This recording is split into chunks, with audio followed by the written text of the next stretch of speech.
Hi everyone, I'm Adrian. And I'm Marco.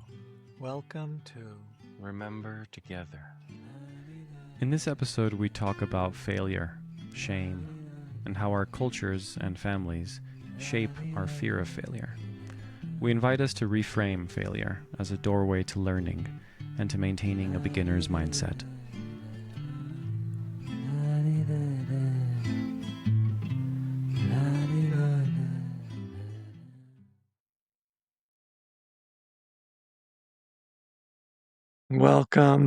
welcome. Hello, hello. Hello, hermano mío. Mm. Hi. Hey, it's nice to be with you, Adriano. Yeah, likewise. What a dream it is to be able to work with each other in this way and bring our vulnerability and medicine and yeah, it's Thank you for the exciting. continued invitation to return here to this place where we remember and compost and cultivate and do all kinds of little experiments with our hearts, our psyches. Yeah. Yeah, and so we were just as we were right before coming on, there was this little playfulness around, "Are you ready?" It's like, "Oh, I don't know if I'm ready. I'm not I ready. don't know if I'm ready. I don't know." And this bridges nicely into one of the topics that I've been connecting to, that I've been living, which is basically how are is the topic of failure, basically. And that we can see that in life, in the world, well, it makes a massive difference, the culture that we hold with each other around failure. And specifically how difficult life can be when in relationships, at work, in the family, in anywhere where we're busy trying to stop failure from happening. And then what is failure? What is this thing that I'm trying to stop? Because essentially, well, is that not a part of life? It's like, no, no, no, no, no. Don't look at it. Don't try to. I mean, maybe you can think about it, but make sure that it doesn't happen. And then what is happening in our life while we are busy trying to make sure that failure doesn't happen? Meaning, I'm super busy making sure that it doesn't happen in this relationship or wherever it is. And while I'm busy doing that, I'm having an impact on our relationship. Mm.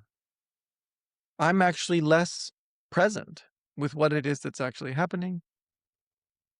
And I'm also, all the while, judging very specific neighborhoods of what could happen between us and my actions, etc., judging them and managing them, busy managing them.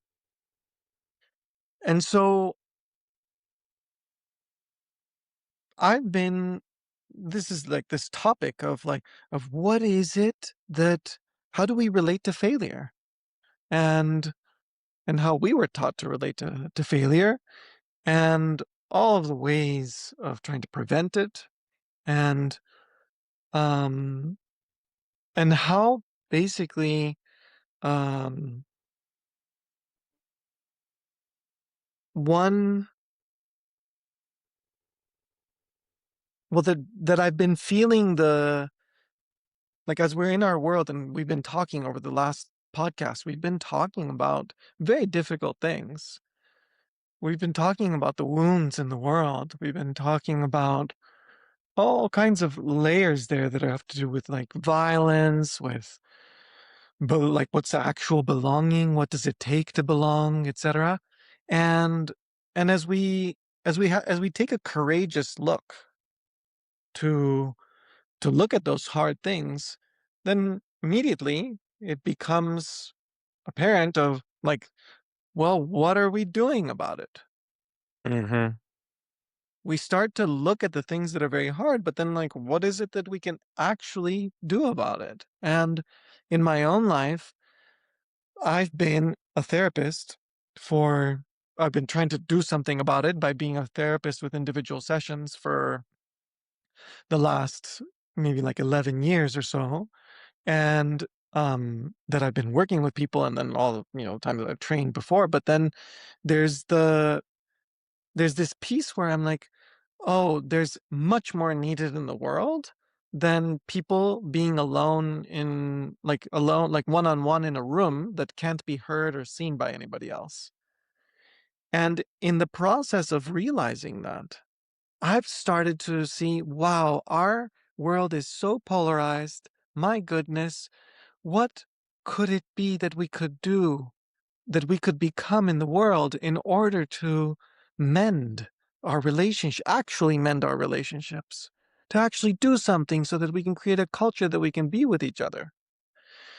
And so, of course, like many people think about these things, it's like, what is it that can, oh my God, I wish that it could be different. But then immediately, immediately after I tried to start moving to grow into facilitating more groups, creating these different kinds of containers, and pulsating into evolving, trying to open myself and evolve into creating a new culture in our world that can actually be responsible for a change that's different than what we've inherited.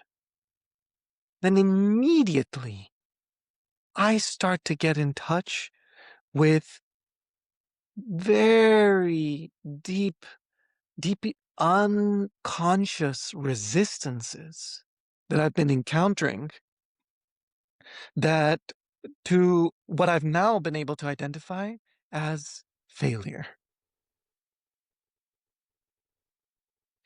I have not been wanting to be present in life in places where I may be seen as failing. And I've been managing myself in a certain way by pr- staying stuck, preparing different things, and not being able to actually manifest something out into the world because I was, I had this unconscious aversion. I used to call it unconscious because it's not like I was feeling kind of like my life looked like an aversion and it looked like procrastination of like, I'm having these dreams. I've identified what I want to do, but then I didn't do it again and I didn't do it again. And the same thing with like, oh my God, I wish that I could be different in my relationship, but I didn't do it again by, whatever, all these different areas. And I started to little by little basically start to become more aware of, oh, I've been trying to live. I've been trying to live from a place of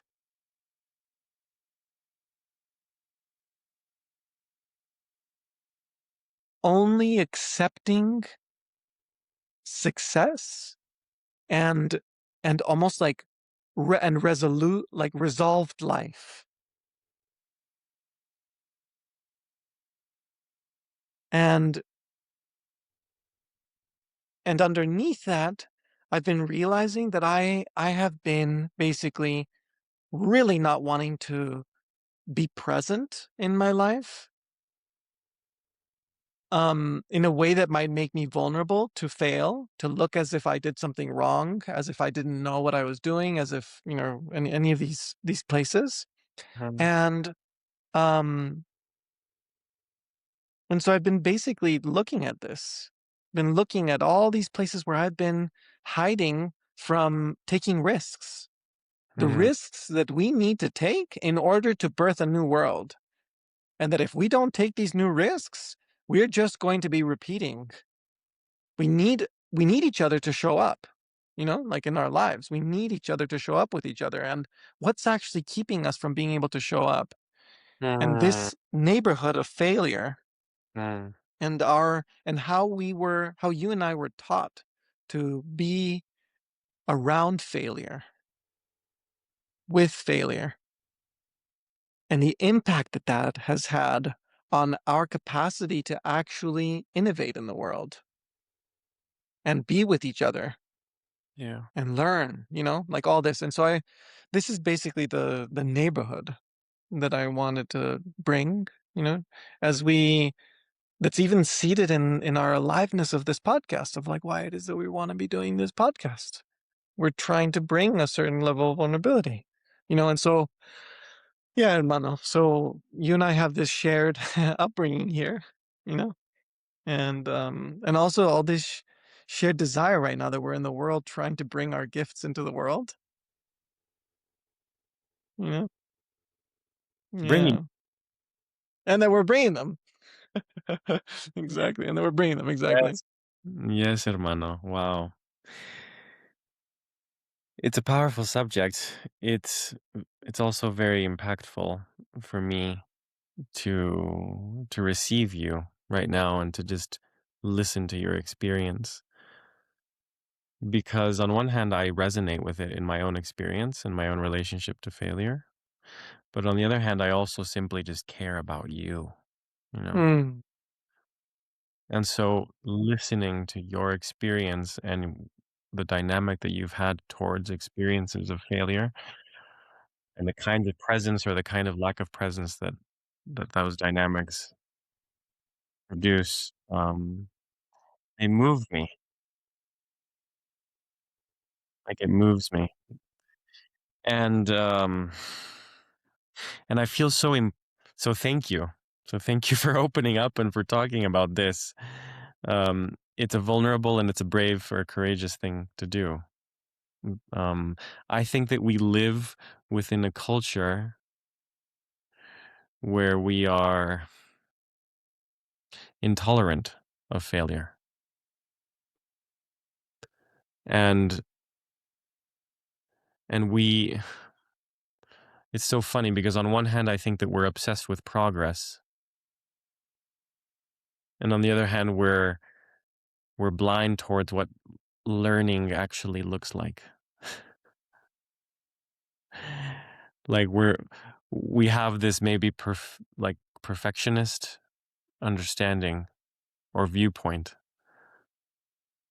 of the process of learning and of quote unquote progress, where it is unacceptable to fail. It's just not something that, and if you do fail, it should be hidden or swept under the rug until you succeed, and then it's okay if you succeed. But this invitation that you're bringing us uh, to just simply be there, like like at least that's part of what I'm listening or what I'm hearing is that what happens when we slow down and we just stay put in that place where something has gone wrong or I haven't been able to do something um, that I want to do. And what happens if I don't move from there? Like, what happens if I don't have the need to make some addendum to attach something else to that experience, some caveat, but like, oh, well, I haven't done it now, but I'm going to try again and I'm going to make it better and I'm going to, what is there in that energy of just sitting with that feels intolerable? It feels like I just I can't be there. Like I can't. And so when you talk about presence, it just feels so influential. Like, what is the kind of presence or lack of presence that an intolerance toward failure produces? So So yeah, I want to I want to sit here, and I also just want to recognize that in my own life I have been so reticent, so resistant towards displaying, towards showing those parts of myself that are either stuck or that I feel like I also need help with. And that's something key that you brought up, that is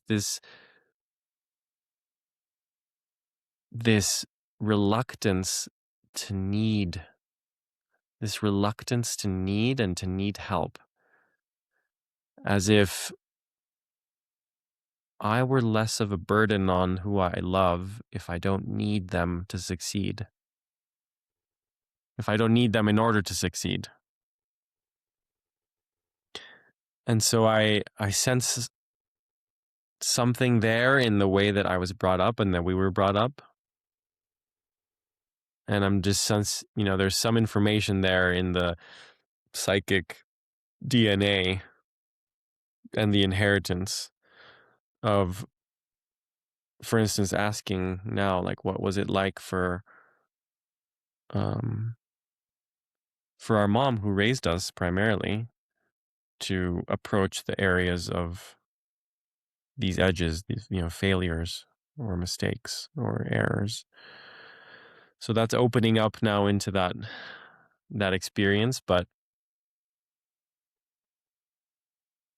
yeah, so I wanted to mention that while also just sitting here in a moment with, like, oh, what comes up where when I feel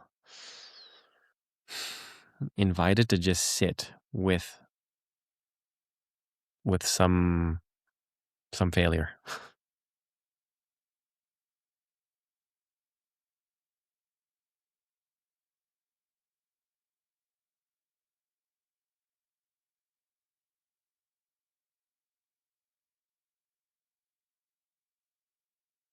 Oh, I can't hear you. Sorry, I think you're muted. Thank you. Yeah, thank you, hermano. Just there's this um thank you for acknowledging just the reflection and the personal courage that it takes in life to build a culture where we can be more transparent and more with each other around failure. And and and not just failure, but also being being beginners. Like, what does it mean to actually be a beginner? Ironically, there's a concept called, beginner's mind Mm-hmm. that is spoken about in the world of meditation and specifically, I believe, Zen. Um, but this sense here of what a part of what I've been realizing in myself is just how also reticent I have been, and I still experiencing myself to being vulnerable and almost like messy, to bringing a kind of messiness of the potential of being disorienting rather than orienting. It's almost kind of like that. Like, I've been so busy making sure that I'm a co-orienter, that it's like in Mm, a relationship, that I don't allow myself the actual freedom to be connected to my own experience and my desires of what it is that I want to do mm, if they're not taking care of you at the same time.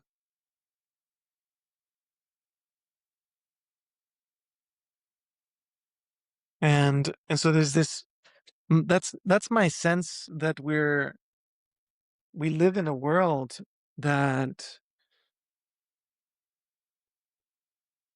Like, why in the world does it take so much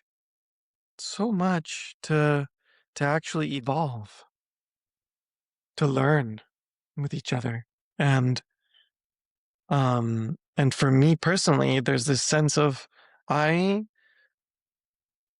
I've been holding inside myself the idea that I am like a burden of sorts if I do that. Yeah. And there's something very specific about the role of elders with youth that are like, well, who in this world is is kind of like propped up in life in a position that might have the space to let a person develop the confidence that it's actually okay to fail. Me and what those words, what I mean is that it's more worth it to stay present with what's happening in the neighborhood that we're calling failure, because then, as you were saying, we can actually maybe learn Hmm. rather than being busy and being taught. If the people that we come from are teaching us, oh no, like it's the best thing is to hide, not knowing. Yeah. Totally. That's the paradigm that feels like we're existing, at least in a broad way, like in a like, social society wide Hmm. paradigm. Hmm. Yeah. I learned recently about this experiment that was done with school children where basically they took children from a traditional school, like a regular public school, and then they took and then they did another group where they oh no, it was the same group. But basically it took some kids from a regular school and some kids from like a Montessori or a Waldorf school, I think it was. And they gave them a test. And the test um and then they gave them the test results. And the experiment was that even if they got the answer right, they gave them the wrong mark. Like the failure mark. Hmm. Yeah, the failure mark. Hmm. Hmm. And the experiment was kind of like looking at what their responses were like. And Hmm. I guess a lot of the kids from the regular school showed or tended more towards feeling like dejected and feeling like, oh, they did something wrong and just feeling like deflated from it. But I guess the kids from this alternative school, or some of them, displayed a kind of curiosity. Like they got it wrong, but they were like, really? Like they were like, it was like Hmm. something that they got curious about. They were like, oh wow, Hmm. so like what? So what is it? What was the And it wasn't so much associated to. Well, I don't know. This is now my interpretation, but like they were discerning between the mark of failure and their own sense of worth, Hmm. Hmm. as if, oh, it didn't represent that. And actually, it was just an opportunity for them to learn something, and it's like, oh, really? Like, so it was different than I thought. So Hmm. Hmm. let me just be curious about what that feels like. And I guess it's just representative of how I feel like I'm avoiding, like I feel dejected or deflated by instances where I have failed, and also feel a resistance towards displaying, be- Hmm. being seen Hmm. Hmm. in those moments.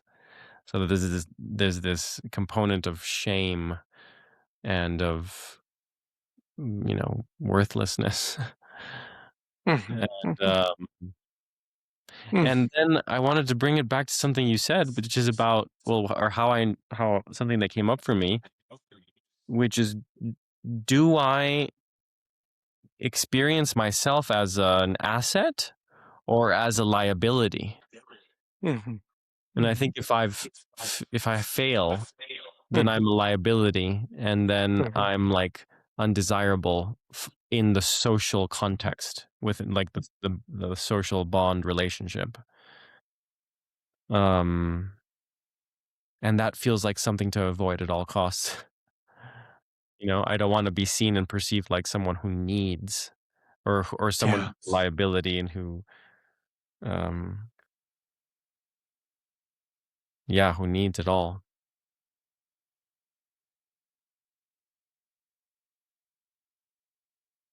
I have like the image of how it's more common in today's society that people that we we have parts of life that we know that we love, and that years and years and years passed without doing them.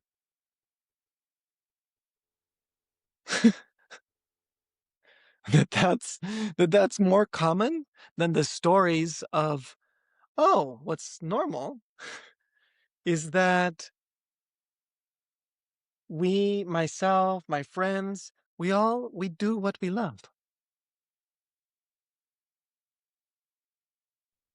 Like we're really aligned and we feel connected and Yeah, it's strange that the consensus or the paradigm feels like it's not one in which we feel aligned with what we are alive toward. Mhm. Yeah. Yeah, and there's something here that is very alive for me around I was in a like in my own like a therapy session of my own recently in which I was displaying this kind of reticence, this sense of this resistance to, or I was bringing more like awareness in the relationship by disclosing my resistance, Mm, like my sense of resistance to showing myself. And and then it was becoming increasingly clear, like, oh, it's not just showing myself in general, it's that I very specifically do not want to be seen as a failure. And there's like a whole neighborhood of stuff that I was like really not wanting to be seen as. And in the process of doing that, of like coming to that awareness, then there was a moment in which my therapist started to speak to me from a place of,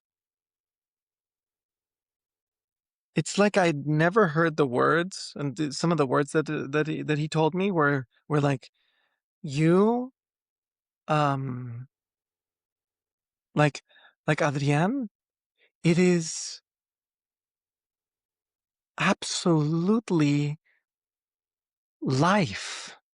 Like it is absolutely life that you might tumble and fall, that you might bump up against things that you can't do and then not be able to do, and that you will try things and they won't work, and all of that is a part of life. And then not just that, that is what you're supposed to be experiencing. That's what you're supposed those failures are what you're supposed to be experiencing. And then additionally to that, like a message of, I can see your gift of your excitement. Like I can see your gift of your excitement of like what it is that's like alive for you in your life, like I can see that. And I trust you to bring it into your life. Like I trust you that if you that the way that you like where you are right now and what you are considering to be like failure and different things, that is the way. I trust you that you're almost like your capacities and um your own capacity, your own excitement, your own weakness, your own strength, your own like very specific situation right here is trustworthy. Mm. Mhm. And intellectually, there's a part of me that's, that if I had been asked just more from an intellectual standpoint, I'd be like, well, yes, of course. That's like very normal. And yes, of course, that's how I go about my life and everything. But at an emotional level, hearing these words, I felt like I was hearing somebody say this to me for the first time in my life. Like I had not taken in, and I'm little by little learning how to take in the experience of essentially being wanted in life, even if I don't know what I'm doing, even if I am a beginner that is about to fail a bunch of times, like this whole neighborhood basically. And what is that neighborhood that can be so invisible, basically. There's like a whole neighborhood there of relationality that can be so invisible inside of a culture where we give each other solutions, Mhm. because that's part of the culture that we grew up with, right?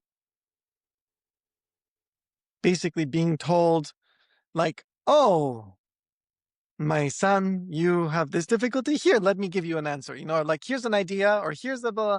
And with the inside of the excitement of being able to give ideas or whatever it is, there's like a whole dimension clearly of mine that was like, I learned that my beginner self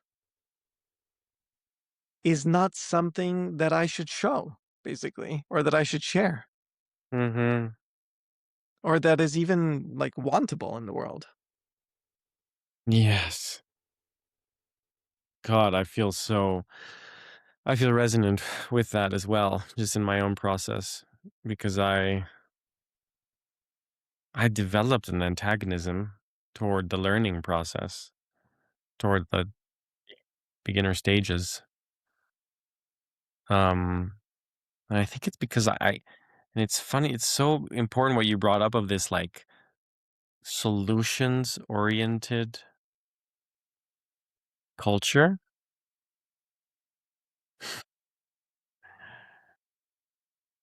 because yeah, it's like when solutions are offered to me, what I hear is not the intention to help. What I hear is the pointing out of something that's wrong.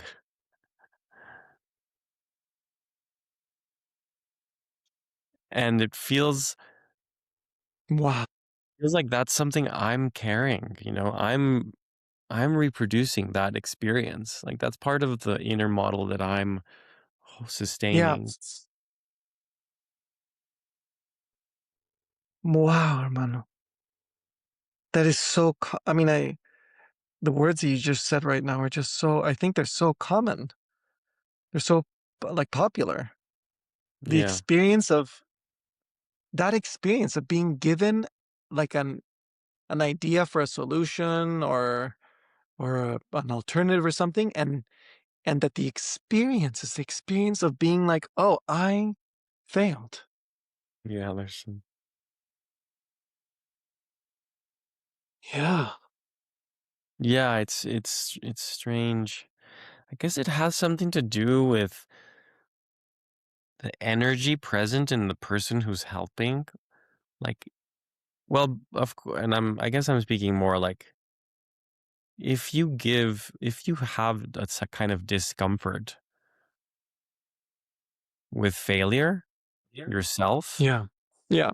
then the way Yeah. that you show up energetically when you're talking to someone about their own failure Uh-huh. is with this implicit avoidance, right? It's like, "Oh, we're in this neighborhood where we both don't want to be, but I wanna help, so let's get out of here together somehow." But that energy for someone who's very, sensitive or in the formative period of their life, like a child or like just many of us at any point in our lives, um, it's received like that, like, "Oh, this is somewhere to avoid." Like, it's Yeah. like, this is something to avoid. Yeah. Yeah. I want a bookmark here that I can feel inside, like it's kind of our conversations. We're playing like strings. They're kind of like guitar strings, or something that are just like ringing. And I can feel like places where it's ringing. And one of the places where this is ringing right now is, what is the relational architecture that gives rise to the negative dimensions of capitalism?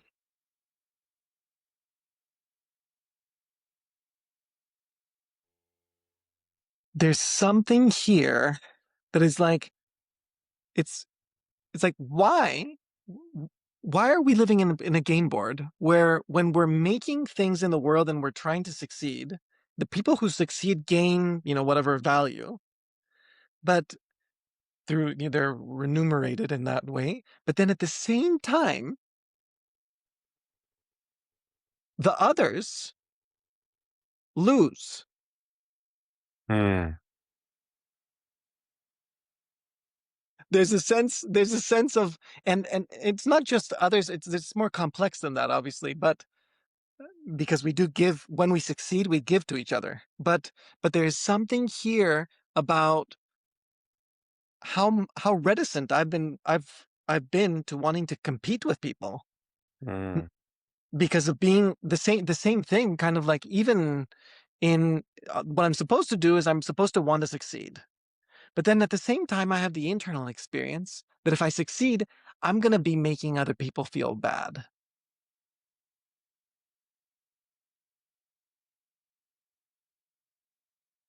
And what is the blindness of all of these successes that end up, just like stepping on other parts of life, unconsciously, um, and that there's something that we're touching relationally. It feels like the same meme. It's like right, exactly the same meme. right. Right. What kind of experiences lead to the pursuit of success or achievement at any cost, with no Yeah, regard for impact? Um, yeah, yeah, and I think a certain kind of worldview, a perspective that reduces everything to a zero sum, gain loss, and a very maybe materialistic or power driven perspective is very prone to fall into a dynamic where only one thing matters, and that's either winning or achieving or succeeding, and in that very palpable material way. yeah, Um, and yeah. So anyway, it feels like that connects very, very directly with the unspoken intolerance towards failure and towards experience of failure. Yeah, which is paradoxical because obviously a lot of people who are very, not everyone, but a lot of people who achieve a lot, I think, develop quite a healthy relationship with the idea they have to continuously iterate and iterate and iterate and iterate. mm-hmm, mm-hmm, mm-hmm, That most of those mm-hmm, iterations are quote unquote failure, but that they don't view it. They don't experience it as that, but just maybe a point on the continuous process towards leading, somewhere. mm-hmm, mm-hmm. But it's interesting that maybe like you had brought up earlier, and I don't know if this is too much of a digression or Yeah, how it, but I'm feeling like the idea of death is failure yeah, and kind of the finality or the finitude of our yeah, lives, right? yeah. And the culture of doing. Mm-hmm. And how we're like Mm-hmm, inherently mm-hmm, limited you know? And yeah, and how it feels to maybe feel like we'll arrive at death having either done or not done something.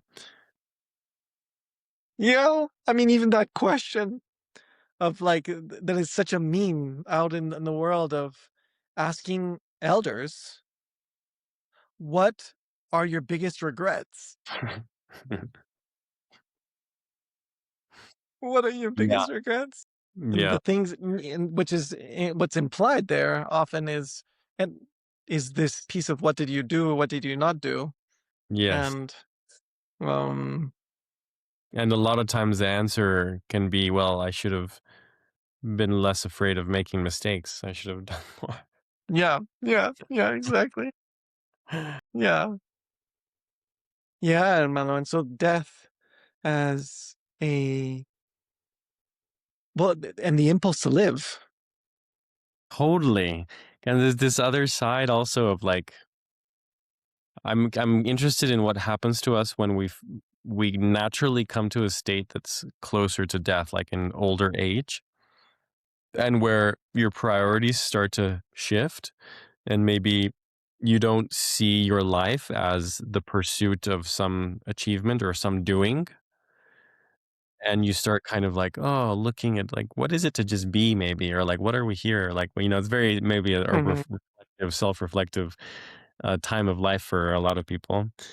But like, what can that communicate to the younger one who feels that Yeah. impulse of life, and also of like rebirthing the world, because there's a very noble and, like, I think, genuine desire to like make the world anew and make it better, or and Hmm. Hmm. Hmm. um, which I think can be like a very beautiful intention. um Yeah. but but there's a balance also with maybe the kind of an elder who has arrived at that stage of life, um with sufficient spaciousness, like you said earlier, the spaciousness Hmm. to Hmm. to be able um to kind of appreciate, and to feel a sense of, like, I don't know, like, maybe it's gratitude or belonging. I don't know, Hmm. with those different poles Yeah, of energy. definitely. Yeah. Yeah, it's like a generosity. It's like Mm, a generosity. It's like a reassurance of there is enough space and life here for you, for you to be you. God, it's such a different paradigm than. It's so different. Yeah. Yeah, and so this is part of what part of what we're highlighting here. One is to be able to normalize failure more, which might seem like an oxymoron, like that as like a beneficial thing to do. Right. Yeah, yeah, yeah. um, but to be able to bring the sense and what's hidden underneath the umbrella. It's like failure is something that shouldn't be seen as like an umbrella that doesn't allow sunlight to like drop in, It's like, what's all the life if we kind of like move the umbrella to be able to see what is all of this life that we have been essentially hiding, Mhm. hiding. And how does this, for me, put like specifically, there's something here about I have been longing to bring into the world more and more groups, like to facilitate groups for people to be able to learn how to relate to each other in a different way, to build this kind of like this different technology of relating, And at the same time as I'm there, I've been experiencing all kinds of fears, like intense fears and aversions to even putting myself out there in different ways. Like being able to write up different things, to create names for different things, to decide it's like the vulnerability. There's something there about the vulnerability of being a um a beginner out in the world, you know, in making Completely. and making and how much we need each other. Like how much it's like I the c that's actually it's part of what you were saying earlier, right? That you were saying, "Oh, I was taught not to need you as a means of succeeding." And how now this like what we're talking about is like, oh, the degree to which I can really allow myself to need you by sharing you my vulnerability, my sense of the places where I may be stuck, that very exercise in being able to share the places that are stuck, the places where I don't know. It's such an like it's like an oxymoron. Like the experience of sharing the places that feel unprepared or don't know. It is. It's like this. It looks like liability. You know, like it Yeah. looks like a massive liability. Yeah. And what is this different culture where we can look at that not knowing Mm, as this fertile ground of our future, of our, like, collective future. that's so good. Oh, I'm thinking about like coming into the world as babies. We're so vulnerable and we're so open and susceptible, and we're just failing constantly. But at the same time, it's not a failure depending on what, you know what I mean? If you ask, like it's maybe it's just more to do with how we've been accultured and the Yeah, kind totally. ideas of what even how our language operates and what we come to think as action and cause and effect. I don't, but I'm Mhm, just thinking of mhm. a newborn, like a newborn or an infant being so completely and utterly dependent. They're not a failure, you know. Yeah, yeah, they yeah, it they so seems silly, no? It it seems silly to seems so silly, and yeah. yet, so what is this perspective that we then adopt and that we impose upon our criteria for what is, if what is a worthy action or what is success or an achievement? And so this relationality that you were talking about, because the truth is that now that I'm like, with a little more space in my heart, I don't want to exist. I don't want to live in a world in which we don't need each other. Like we don't need one another, you know? Yeah, yeah. um, but I can clearly see that experiences that I had early in childhood where I felt ashamed, Mhm, mhm. they very profoundly affected my willingness to be open about my own experience. And when it comes to quote unquote failure, um, that's definitely one in the category of things that I needed to avoid displaying. But I think it's rooted in this original experience of thinking that there was something wrong with me at some level, like buying that whole concept of at some point it was me, like it was me that was wrong. And that buried sufficiently deeply into my psyche, into my cognition, that now I use that in the model of how I interpret the world and how I interpret my reality. Um, yeah.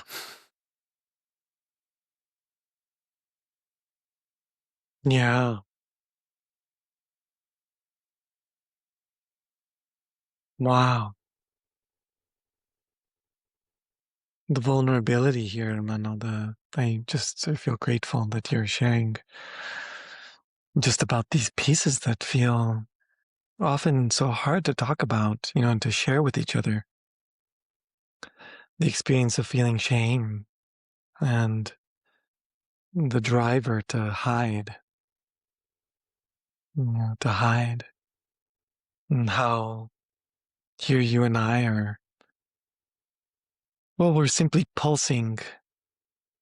We're pulsing away how we know how to be with all of this, you know, how we know how Yeah. to be with all this.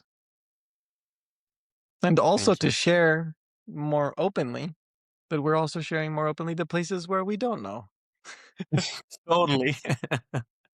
where we don't know. And that is the what if we could be more present with that edge with each other, Yeah. more vulnerable, more kind of like in the moment, you know? Oh my god, totally, totally. What if? Yeah, Yeah. There's something the innovation. Hmm. something important there also just in naming our particular dynamic as brothers and maybe more broadly for siblings in general in families, like what is it like if I fail within the context of being a brother? Like Yeah, like yeah, exactly. fail if I'm in front of you, and anyway, there's a whole area of experience also, even competition, like the kind of competitiveness that can develop, um, because of the reluctance. Culture of reluctance. Mhm. Yeah. Yeah, and also just, like, acknowledging that there's part of me that, within the realm of or the neighborhood of failure, that it has been a very, very specific signal to avoid giving within the family. Like, oh, like Yeah, like, I don't exactly. wanna be seen in the family as a failure, and if I'm not. Specifically. Yeah. Yeah. Yeah, and here we've been, talking about it and as I don't want to be seen in the family because we live in a culture where we don't want to see each other and we've been taught not to. But then there's another element here that feels so important to me, which is now I can see much more clearly one of the main reasons why I didn't want to show the sense of failure and all of that was not just for me to be like the sense of shame of having not done something or already a secondary effect. The more primary is that I was holding I was holding a sense of responsibility Mhm. to try to make sure that our mother and our father were well.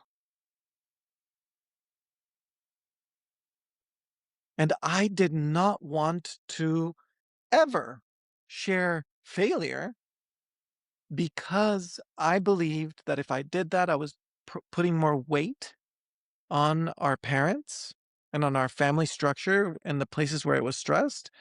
And I was afraid that that was a massive liability, basically.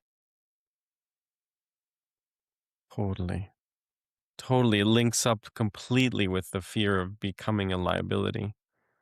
Yeah, Yeah. yeah, yeah, And God, Adriano, that's so important That's so just as a primal experience to have, and to and I'm also now drawn to acknowledge that in those experiences, because I had a very similar experience, um, that in those experiences that I was having, it was informed by the experience that our elders were having, our mom or our dad, in which there was some area, some important area of their life in which they were not well.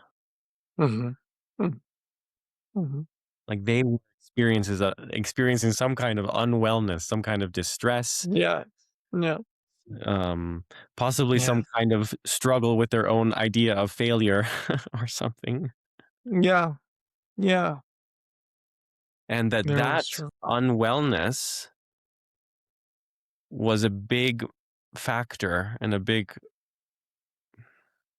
influence in my own ability to or my own willingness to not to fail or to not be okay and to show that I was not okay in some moment.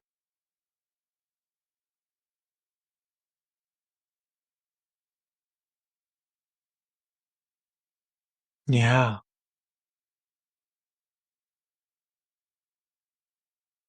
I'm touched by how my past self when I was a little kid, I there was this sense of I if I could just figure all this out,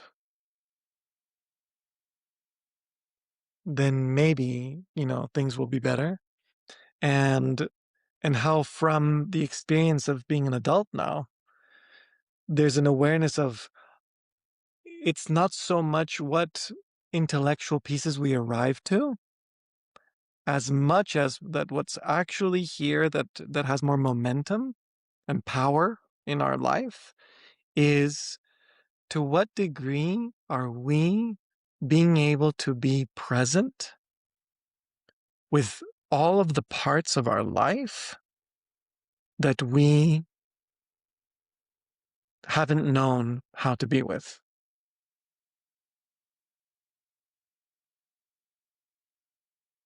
and how in our relationship we are now making more space to include the experience of failure, the experience of hiding, of trying to care through hiding,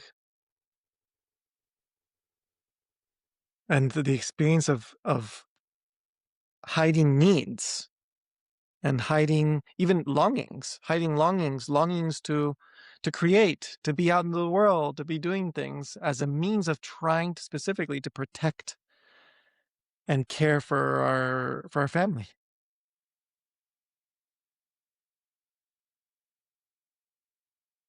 Mhm. That binding. Mhm. Mhm. We're so tightly bound, beautifully bound.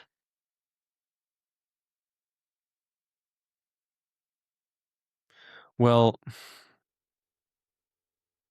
this is a continuous invitation. It feels like this remembering together to bring those places where we would rather be absent, or bring those places where our presence has been lacking, and yeah, and fail more. There's that And famous line, fail more. fail more, fail again, fail better. Um, yeah, and I guess just, we're coming to a close, but I did bringing back the subject of death because um, last week I had an insight that I was thinking about our mom who died, who passed away now, 18 years ago now or more. And I was thinking about the moment of her death when she realized that she was dying. And as we were just talking earlier about thinking of death as a failure, it related to something that I felt, which is that there's this energy that she might have felt of a failure in her death. as if dying were a failure. Mhm. And As a mother. specifically as a mother, because she didn't want to fail us. Mhm. Mhm. Mhm. Like she really, and I really connected with that. And it was difficult, but it was also really beautiful because I sensed how important we are and were for her. So much that perhaps one of the foundational resistances to dying was that she wouldn't be able to continue supporting us in some way, and that was such a priority for her because that's what we meant for her.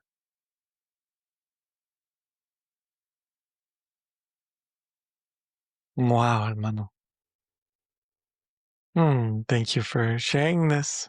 Mhm. Thank you. That care, that care that is, it's like a life purpose, Mhm. life purpose of, I, I long, something like I long to,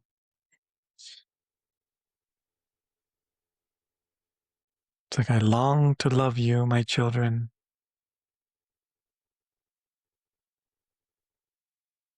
And to be there for you. Yeah. Yeah.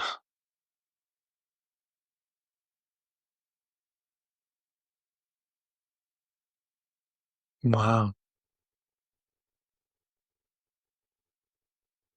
Well, there's something here that feels kind of like a bookend of sorts for today that has to do with this the impulse the impulse to make a new life that at the beginning of this episode we were contextualizing it like, oh, I wish to make a new life, and then what do I encounter on the way to trying to make a different world?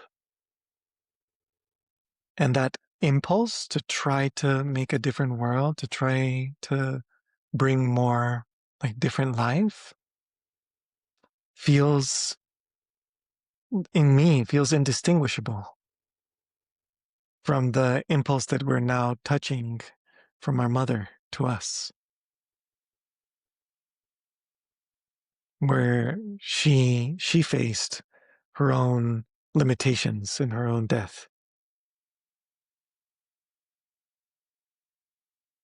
and this latent love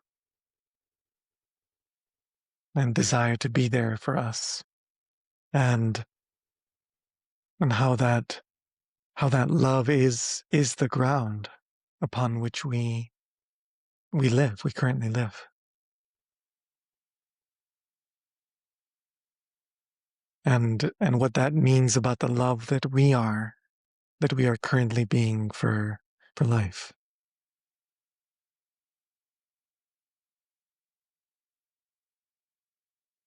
Yeah, that's profound. I love thinking about love as an inheritance, something or like a heritage that we carry, and like you're saying it, like that same love that was there and that impulse toward life is now the love and the impulse that we carry forward. And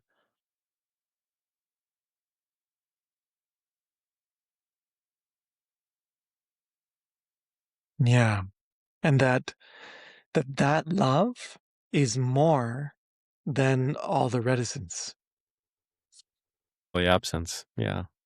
or the absence. Yeah, yeah, which is why we're Yes. alive.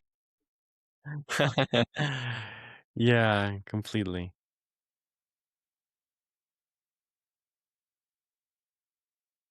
What an important detail to notice. Hermano,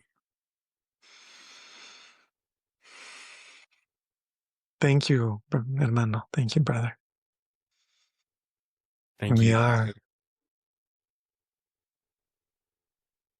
remembering together.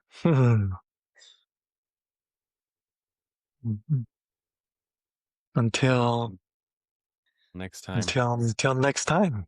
Yes, any blessings to ourselves, our family, each other, our mother, and gratitude. Friends, community, anybody who knew our mom, and to all mothers and children, parents.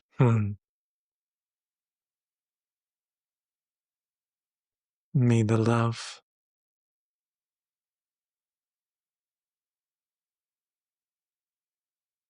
may the love be more and more alive.